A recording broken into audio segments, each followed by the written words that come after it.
नौ तामीर शुदा Gaddafi stadium का इफ्तिताह हो गया। वज़ीर आज़म की हिदायत, मोहसिन नकवी की काविशें, 2500 मजदूरों की 117 दिन की अनथक मेहनत का करिश्मा।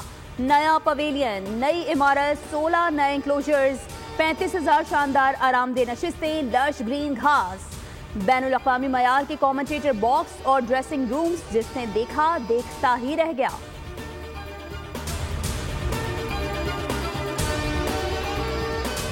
सुप्रीम कोर्ट के 4 जजेस ने चीफ जस्टिस और जुडिशल कमीशन अरकान को खत लिख दिया। नए जजेस की तकर्रुरी का अमल रोकने का मुतालबा। जस्टिस मंसूर अली शाह और जस्टिस मुनीब अख्तर ने खत तहरीर किया। खत पर जस्टिस आयशा मलिक और जस्टिस अतहर मिनुल्लाह के दस्तखत भी मौजूद। लाहौर हाई कोर्ट में एक जज 15वें नंबर पर था। इस्लामाबाद तबादले के बाद सुप्रीम कोर्ट के लिए अहल कैसे हो गया? खत का मतन।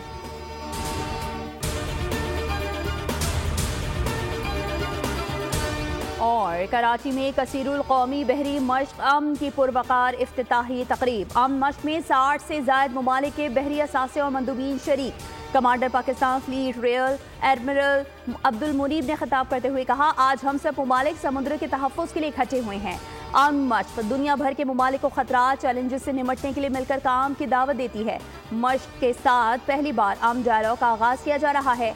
डायलॉग का मकसद खित्ते के बहरी इस्तेहकाम की सलाहियतों में इजाफा है।